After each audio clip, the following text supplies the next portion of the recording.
Assalamualaikum warahmatullahi wabarakatuh. Waalaikumsalam warahmatullahi wabarakatuh. Bagaimana kabarnya hari ini? Sehat? Alhamdulillah, luar biasa. Allah Akbar. Oke, pada hari ini kita akan belajar tentang berpikir komputasi. Nah, sebelum itu kita berdoa terlebih dahulu. Ketika untuk memulai pembelajaran itu kita harus berdoa karena harus seimbang antara doa dan usaha. Coba ketua kelasnya siapa pimpin dulu doa? Silakan berdiri. Nabila. Teman-temannya diikutin ya. Istiadat siap. Lulusan Duduk yang rapi. doa mau belajar. Bismillahirrahmanirrahim. Rabbi zidni ilman warzuqni fahman amin. Allahumma ftah lana hikmataka wansur alaina rahmataka min khazaini rahmatika ya arhamar rahimin. Amin. Cek kehadiran dulu ya, apakah hadir semua atau ada yang tidak hadir? Kan, ambil absensinya.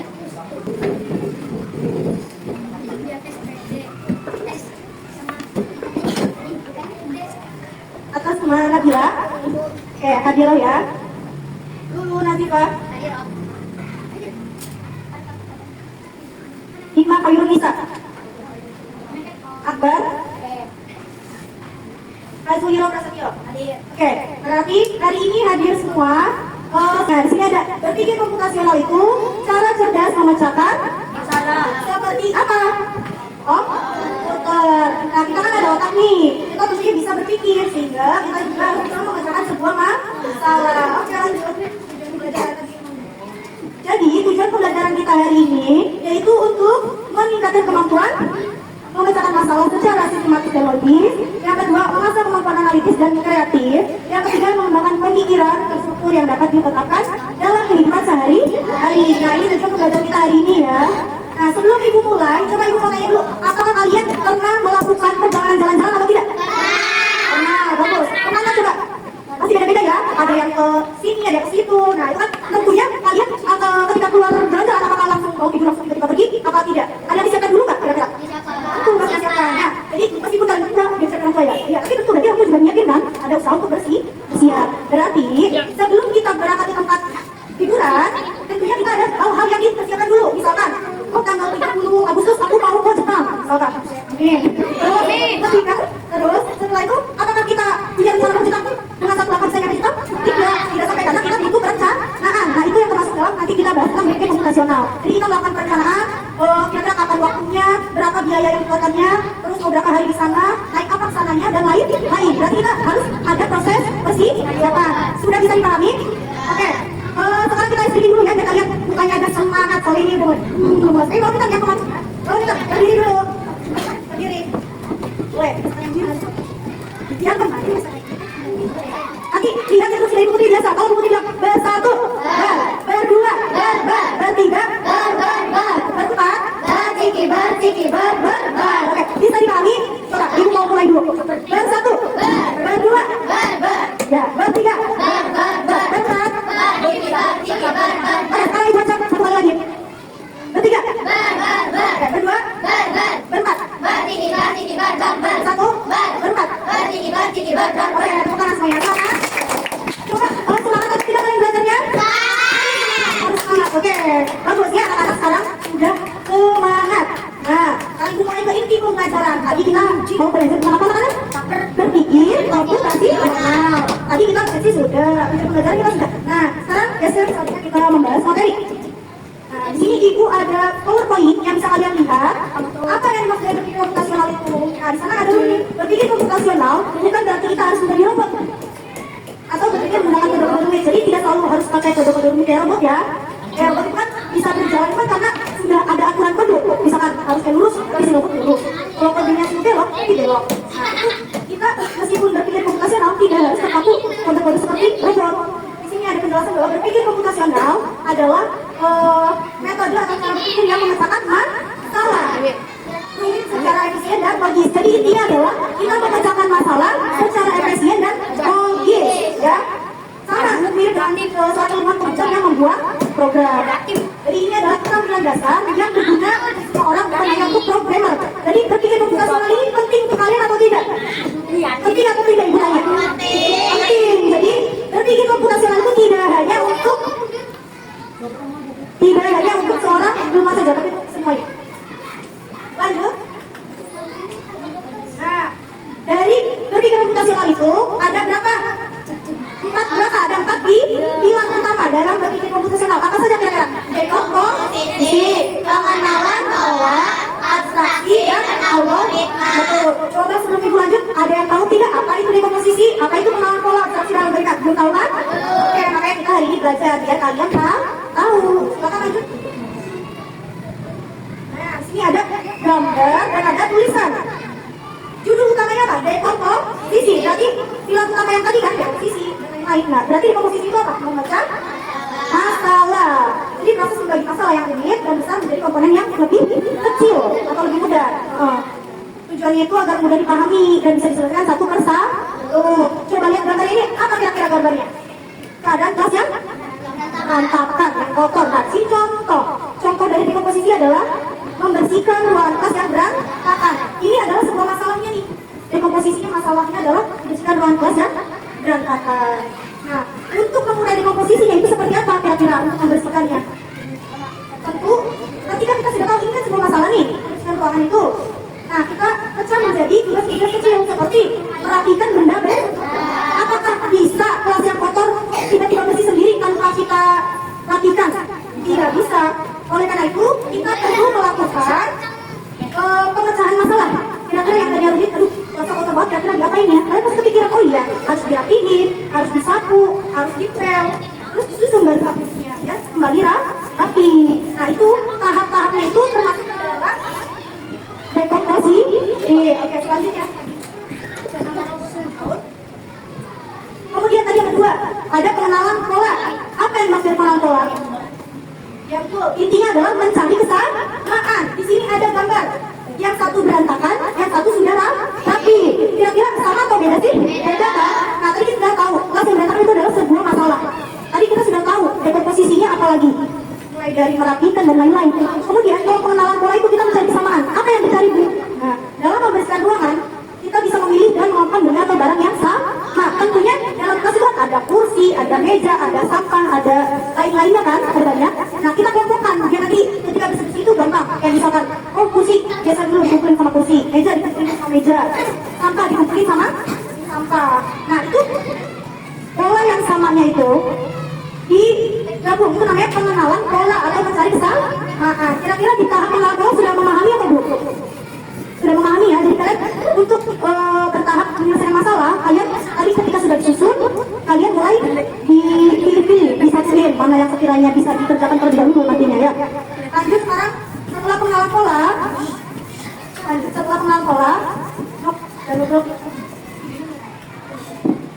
kemudian di abstraksi. Yang ketiga itu di abstraksi itu fokus pada hal penting. Apa aja kira-kira hal yang penting? Bagaimana sih hal yang penting itu? Nah, di sini contoh dalam keseharian tadi Mas berlanjut sama slide lainnya.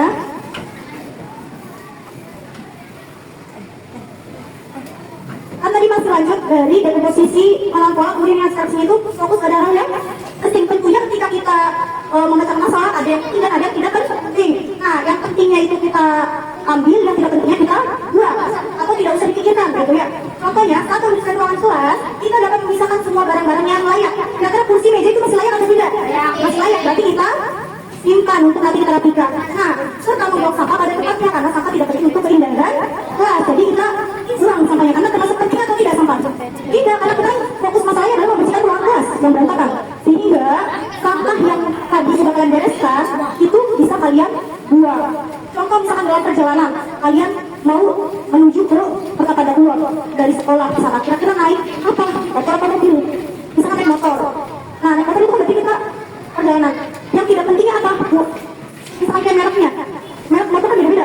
Ada yang PCX, ada yang Supra, dan lain sebagainya. Kira-kira ngaruh nggak sih kalian dari sini ke Perkata dengan merek motor yang beda-beda? Tidak ngaruh. Yang penting fungsinya sama kan? Nah, itu hal yang tidak pentingnya kalian gak usah pikirin gitu. Misalnya yang penting kalian sampai ke tujuan masalahnya gitu ya. Ini karena tadi sampah tidak penting, kalian bisa buang ke tempat sampah. Lanjut. Nah, yang terakhir adalah algoritma. Algoritma adalah hasil akhir dari tiga pilar yang tadi ya. Jadi kayak sebuah langkah-langkahnya, misalkan kayak resep makanan, petunjuk perakitan mainan, atau perjalanan, atau melakukan sesuatu. Tentunya dari hal ini ada tahap-tahapnya semua kan, kayak misalkan resep makanan. Kalian mau nasi goreng, apakah nasi goreng tiba-tiba jadi sendiri? Tidak, ada tahapnya kan, menyiapkan bahan-bahannya, terus menulis bumbunya, bawangnya apa ya, dimasukkan dan lain sebagainya. Itu berarti tahap kalian mendapatkan hasil akhir sehingga si nasi goreng itu bisa kita makan. Jadi kalian udah tahu ya kalau Al-Fatihah itu hasil akhir dari 3 pilar yang sebelumnya, dari sisi pengenalan pola dan juga abstraksi itu.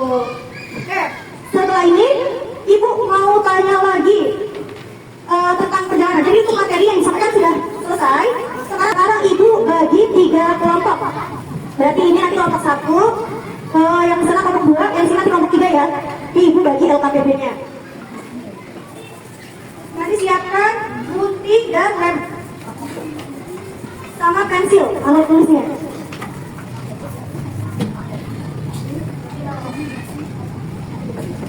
Dari ketiga gambar tersebut, kalian pilih salah satu wisatanya, kalian tempel pada bagian tengah.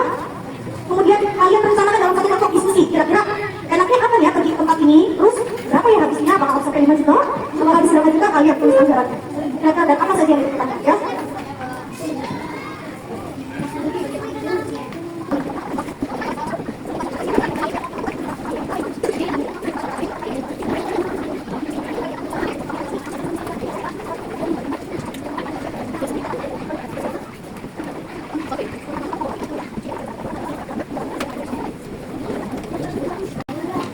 Ketika sudah dikerjakan, sudah ditempelkan, sudah diisi, setiap kelompoknya maju ke depan untuk menjelaskan rencana perjalanan kalian. Mau maju semua atau perwakilan 1-2 orang? Maju semua. Oh, boleh maju semua? Oke, maju semua ya.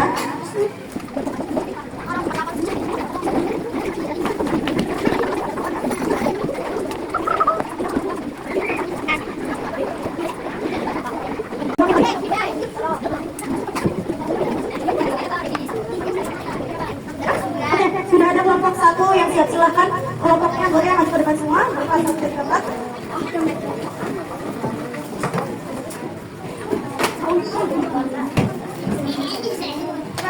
Silakan perkenalan diri. Ada namanya siapa? Salam dulu. Assalamualaikum warahmatullahi wabarakatuh. Kami dari kelompok 1.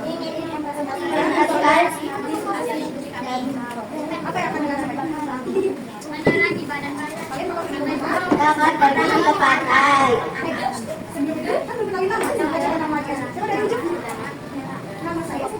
Nama saya Dela. Nama saya Lulu. Nama saya Nabila. Nama saya Akbar.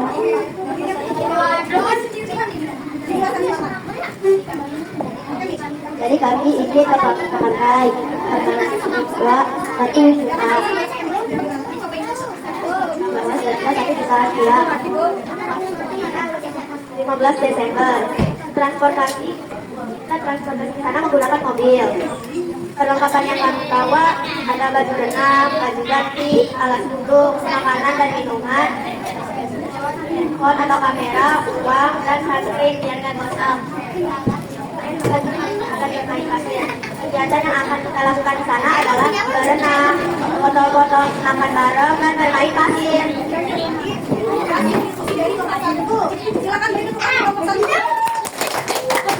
Assalamualaikum warahmatullahi wabarakatuh.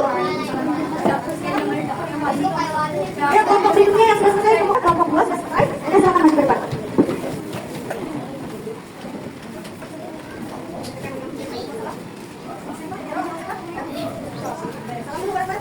Assalamualaikum warahmatullahi wabarakatuh. Waalaikumsalam warahmatullahi wabarakatuh. Perkenalkan dulu, dari kelompok berapa? Dari kelompok 2 akan mengajukan menyampaikan hasil diskusi. Coba kenalkan nama ibu siapa? Bagus. Nama saya Zahira. Nama saya Bilkis. Apa yang kalian sampaikan di kalian mau kemana kira-kira? Ke Dufan. Hari Minggu jam 10 bulan Juli tanggal 18 dan 25. Anggarannya habis berapa? 800.000. Terus apa lagi? Transportasi menggunakan mobil. Perlengkapan uang, waktu, bekal, handphone. Kegiatan bermain wahana, melihat pertunjukan batu. Terus dari berfoto-foto sendiri pasti dong gitu. Kayak itu di foto dan masih semua. Yang mana pun sedangkan itu 4 liburan. Di depan kelas itu kalau mereka foto ini foto ya. Oke, siap. Berarti kelompok 2 sudah mempresentasikan hasil diskusinya. Silakan ditepuk tangan untuk kelompok. Indo, kelompok 3 sudah siap? Ya, silakan berdiri semua.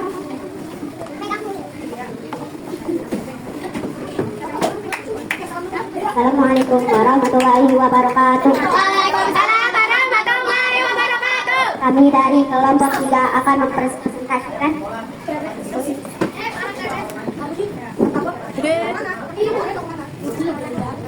logo kebun binatang. 450. Oh iya, belum perkenalan lupa sampai. Coba perkenalkan namanya masih. Perkenalkan sebelum itu. Ayo coba silakan.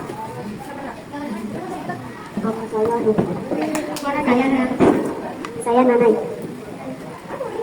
Nama saya Lydia. Silakan tadi mau lagi mau kemana kalian?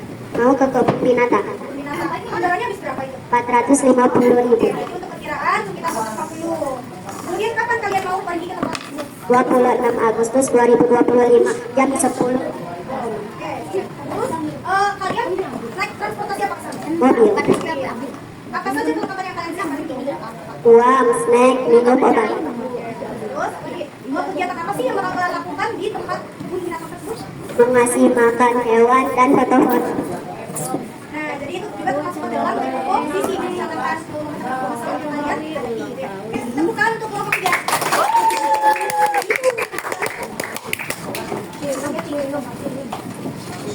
Nah, alhamdulillah 3 kelompok sudah selesai. Kalian sudah bisa merencanakan sebuah perjalanan. Nah, Ibu, apa sih kok hubungannya dengan pelajaran yang hari ini kita bahas? Kan hari ini berpikir komputasional. Jadi kita itu berpikir memecahkan sebuah masalah. Masalahnya kan tadi kayak aku mau pergi jalan-jalan, ke tempat wisata, ke tempat mana. Nah, itu adalah masalahnya. Apa yang harus kita lakukan ketika ada masalah? Memecahkan masalah. Jadi kayak dirinci dulu apa masalahnya dan bagaimana susunan-susunannya ya. Yang sehingga yang tadi sudah Ibu bahas itu berkaitan dengan berpikir komputasional yang sudah kalian tugas kerjakan juga ya. Kira-kira sudah paham atau belum? Sudah. Nah, sekarang coba geser lagi untuk menarik kesimpulan. Sudah ya. Di sini, sehingga tadi karena kita sudah belajar, kalian juga sudah melatih diri dengan mengerjakan LKPD. Di sini kita coba baca apa sih kesimpulan dari berpikir komputasional itu? Berpikir komputasional adalah alat berpikir yang bisa digunakan menghadapi tantangan apapun. Nah, berarti apakah berpikir komputasional itu hanya berlaku untuk robot saja? Tidak. Apakah hanya berlaku untuk mengerjakan yang masalah perjalanan saja? Tidak. Apakah hanya menyelesaikan masalah yang tadi membereskan ruangan kelas saja? Tidak. Jadi berpikir komputasional itu memecahkan sebuah masalah yang rumit menjadi mudah, sehingga kalian bisa menghadapi ketika apapun masalah yang kalian hadapi, kalian bisa menyelesaikannya ya. Dan di sini ada 4 ingat ya, ada 4 yang kesimpulan dari berpikir komputasional itu ada dekomposisi, ada pengenalan pola, abstraksi dan algoritma.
berpikir profesional, masalah serumit apapun bisa ditentukan solusinya. Baik, sebelum Ibu tutup, Ibu ucapkan terima kasih banyak kepada anak-anak sudah mengikuti pembelajaran hari ini. Semoga kalian dapat ilmu yang bermanfaat, menjadi anak-anak yang soleh dan soleha, dan berguna untuk dosa dan bangsa. Ya, alhamdulillah selesai. Silakan berdoa. Yes, they are done. Ustaz.